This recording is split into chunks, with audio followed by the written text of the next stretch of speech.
the devil has seized control of most of our churches. Now, what I mean by seized control of most of our churches, he's not necessarily standing in the pulpit, but he has created an atmosphere in the church where we are complicit and compliant and comfortable with sin. He has. We see the average church will not speak out against homosexuality because we've let the salt of the world come into the church, and now we're convinced people are born that way and we're just to love them and all that stuff, and a watering down of the gospel of Jesus that the devil has taken a long, long march through the institution. I want to show you in Romans 1, verse 17, that we would see, for therein is the righteousness of God revealed from faith to faith, as is written, the just shall live for faith. Now watch.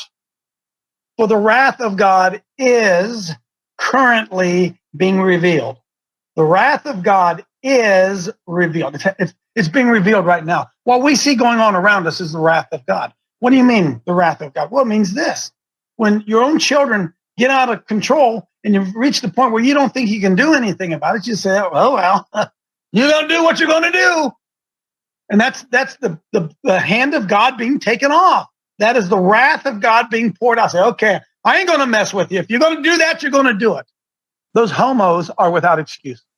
Absolutely. Romans 1 tells us that. They're right there without excuse. And why do they have an excuse? Because we excuse them. We give them an excuse. Say, well, yeah, maybe God did make it that way. See, folks, that's the judgment of God. When the righteous are unrighteous, or when we hold the truth and unrighteousness, that's a judgment of God. You see what's going on? Because that when they knew God, when they knew God, they glorified him not as God.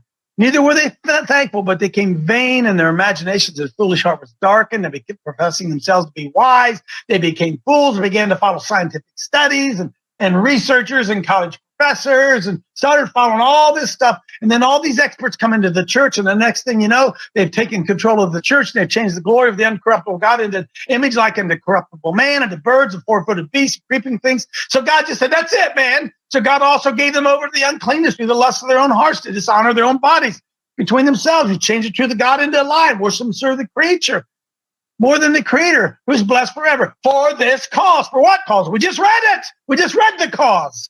God gave them up to vile affections, for even the woman did change the natural use unto that.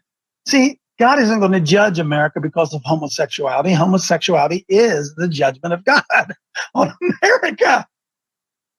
Calm me down here, Coach. Calm down.